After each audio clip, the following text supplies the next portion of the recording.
You cannot begin to imagine in how many ways the world is the opposite of what you have been taught to believe. You see the guy who sells drugs to willing customers so he can feed his family as the scum of the earth, while you see the hypocrite who gives away stolen money in the name of government as a saint. You see the guy who tries to avoid being robbed by the federal thugs as a crook and a tax cheat, but see as virtuous the politician who gives away the same stolen loot to people to whom it does not belong. You see the cop as a good guy when he drags a man away from his friends and family and throws him in prison for 10 years for smoking a leaf. And you see anyone who defends himself from such barbaric fascism as the lowest form of life, a cop killer. In reality, most drug dealers are more virtuous than any government social worker, and prostitutes have far less to be ashamed of than political whores, because they trade only with what is rightfully theirs, and only with those who want to trade with them. The upstanding, church-going, law-abiding, tax-paying citizen who votes Democrat or Republican is far more despicable and a bigger threat to humanity than the most promiscuous, lazy, drug-snorting hippie. Why? Because the hippie is willing to let others be free, and the voter is not. The damage done to society by bad habits and loose morality is nothing compared to the damage done to society by the self-righteous violence committed in the name of the state. You imagine yourselves to be charitable and tolerant when you are nothing of the sort. Even the Nazis had table manners and proper etiquette when they weren't killing people. You think you're good people because you say please and thank you? You think sitting in that big building on Sunday makes you noble and righteous? The difference between you and a common thief is that the thief has the honesty to commit the crime himself, while you whine for government to do your stealing for you. The difference between you and the street thug is that the thug is open about the violence he commits, while you let others forcibly control your neighbors on your behalf.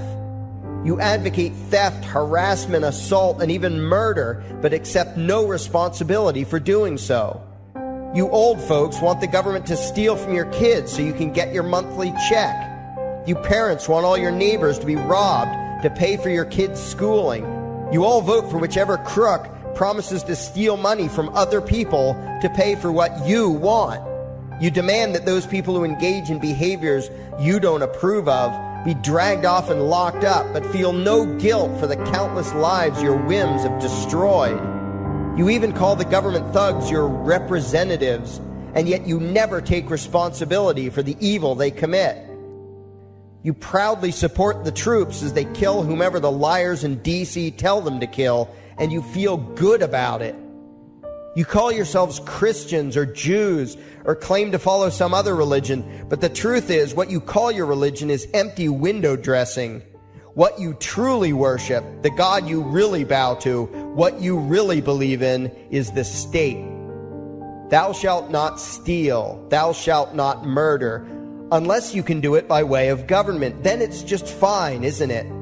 If you call it taxation and war, it stops being a sin, right? After all, it was only your God that said you shouldn't steal and murder, but the state said it was okay. It's pretty obvious which one outranks the other in your minds. Despite all the churches, synagogues, and mosques we see around us, this nation has one God and only one God, and that God is called government. Jesus taught nonviolence and told you to love your neighbor, but the state encourages you to vote for people who will use the violence of government to butt into every aspect of everyone else's life. Which do you believe? To those about to stone a woman who had committed adultery, Jesus said, "Let him who is without sin cast the first stone." But the state says it's perfectly fine to lock someone up if they do something you find distasteful, such as prostitution. Which do you believe? The Christian God says, "Thou shalt not covet," but coveting is the lifeblood of the beast that is the state. You are taught to resent, despise, and hate anyone who has anything you don't have.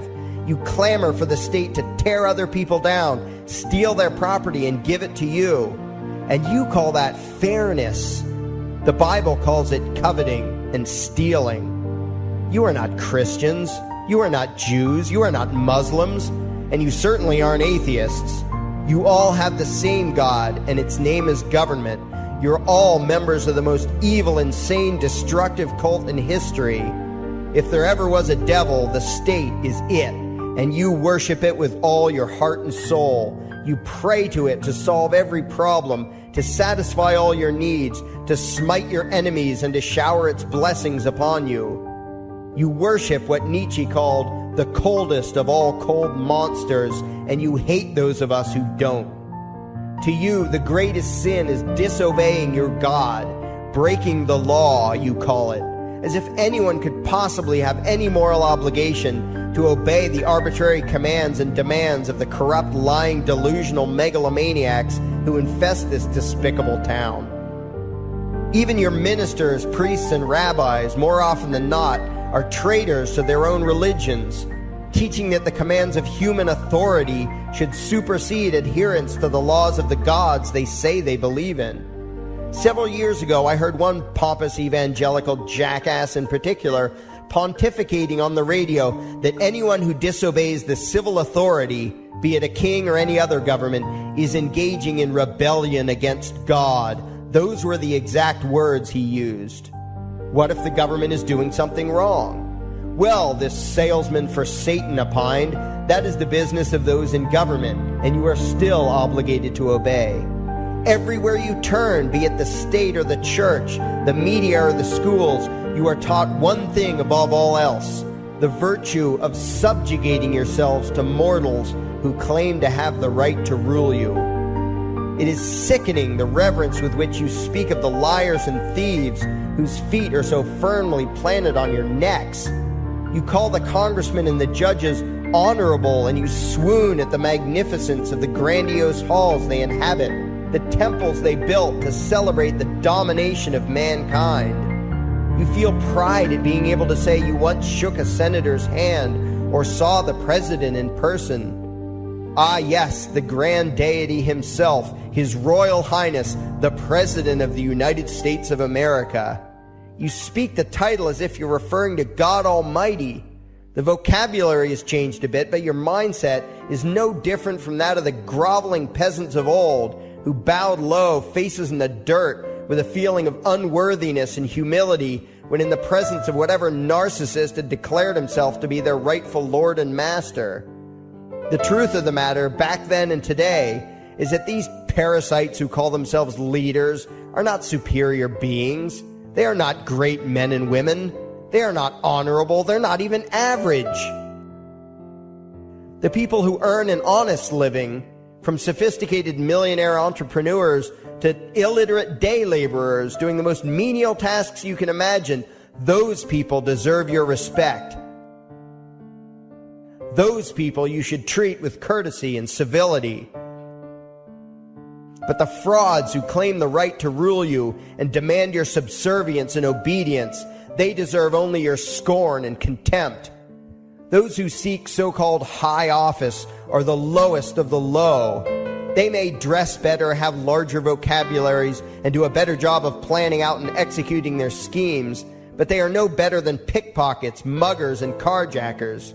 In fact, they are worse, because they don't want to rob you of just your possessions. They want to rob you of your very humanity, deprive you of your free will, by slowly leeching away your ability to think, to judge, to act, reducing you to slaves in both body and mind. And still you persist in calling them leaders. Leaders? Where is it that you think you're going exactly that would require you to have a leader? If you just live your own life and mind your own damn business, exercising your own talents, pursuing your own dreams, striving to be what you believe you should be, what possible use would you have for a leader? Do you ever actually think about the words that you hear, the words that you repeat? You parrot oxymoronic terms such as the leader of the free world, even pretending for a moment that there is some huge journey or some giant battle that everyone in the entire nation is undertaking together that would require a leader. Why would you ever think, even for a moment, that the crooks that infest this town are the sort of people you should listen to or emulate or follow anywhere? Somewhere inside your mostly dormant brains, you know full well that politicians are all corrupt liars and thieves, opportunistic con men, exploiters, and fearmongers. You know all this, and yet you still speak as if you are the ones who are the stupid, vicious animals, while the politicians are the great, wise role models, teachers, and leaders without whom civilization could not exist. You think these crooks are the ones who make civilization possible? What belief could be more absurd?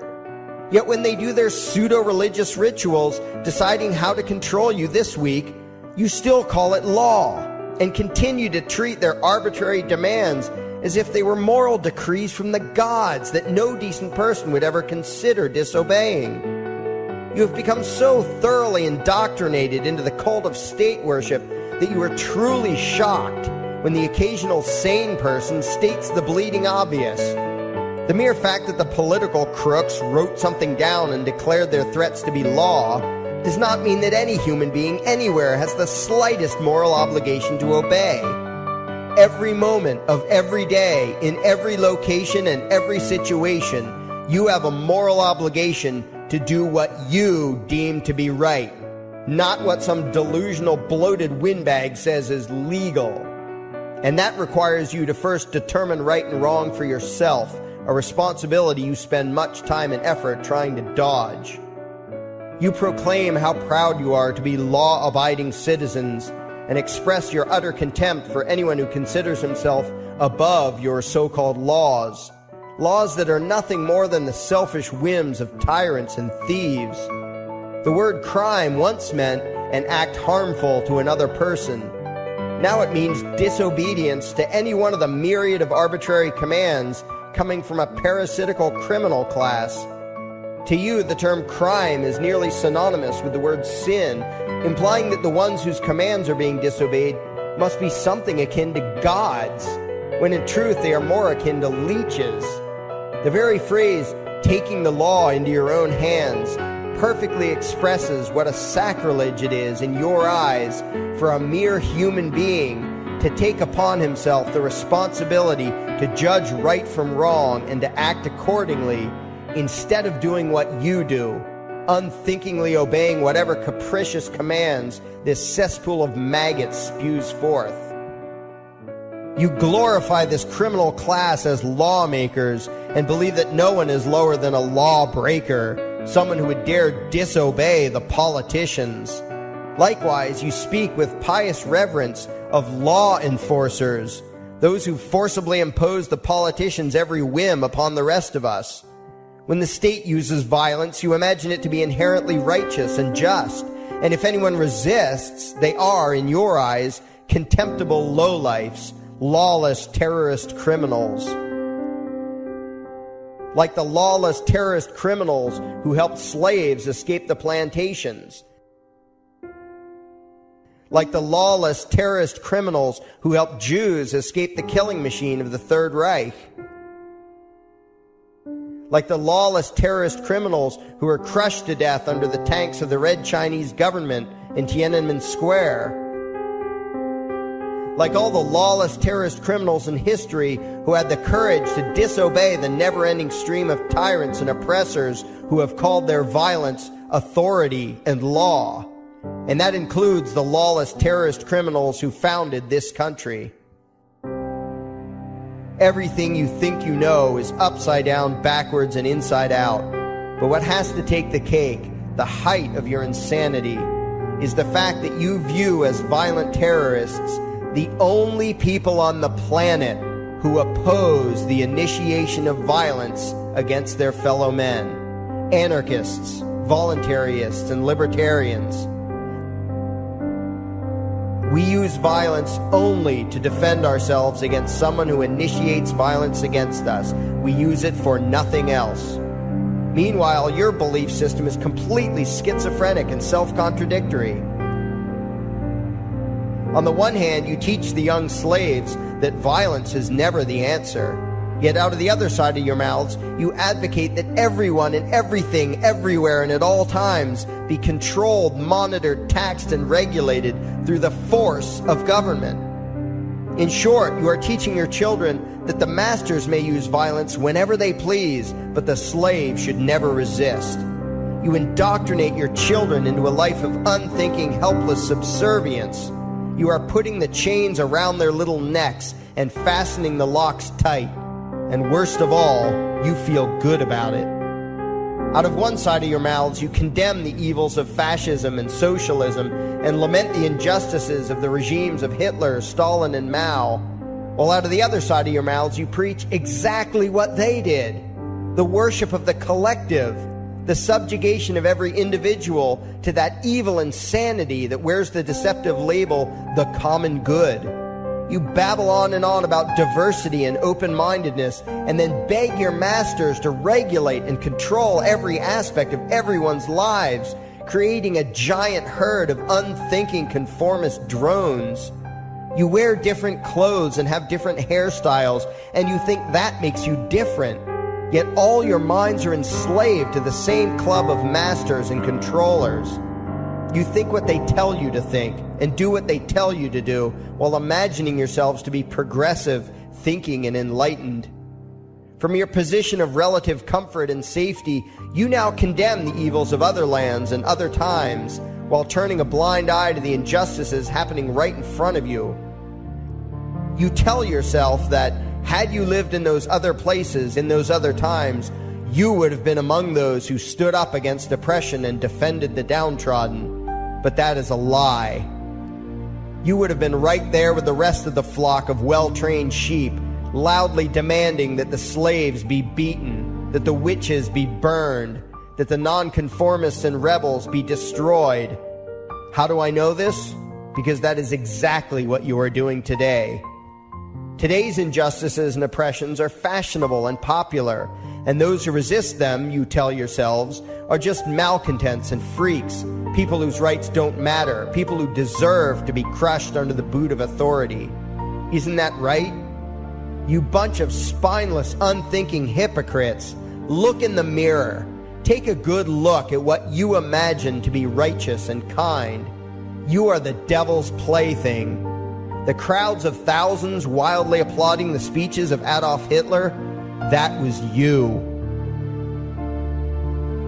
The mob demanding that Jesus Christ be nailed to the cross, that was you. The white invaders who celebrated the wholesale slaughter of those godless redskins, that was you. The throngs filling the Colosseum, applauding as the Christians were fed to the lions, that was you. Throughout history, the perpetual suffering and injustice occurring on an incomprehensible scale, it was all because of people just like you. The well-trained, thoroughly indoctrinated conformists, the people who do as they're told, who proudly bow to their masters, who follow the crowd, believing what everyone else believes and thinking whatever authority tells them to think. That is you. And your ignorance is not because the truth is not available to you. There have been radicals preaching it for thousands of years. No, you are ignorant because you shun the truth with all your heart and soul. You close your eyes and run away when a hint of reality lands in front of you. You condemn as extremists and fringe kooks those who try to show you the chains you wear because you don't want to be free. You don't even want to be human. Responsibility and reality scare the hell out of you, so you cling tightly to your own enslavement and lash out at any who seek to free you from it. When someone opens the door to your cage, you cower back in the corner and yell, "Close it, close it." Well, some of us are finished with trying to save you. We've wasted enough effort trying to convince you that you should be free. All you ever do is spout back what your masters have taught you, that being free only leads to chaos and destruction, while being obedient and subservient leads to peace and prosperity. There are none so blind as those who will not see. And you nation of sheep, would rather die than see the truth.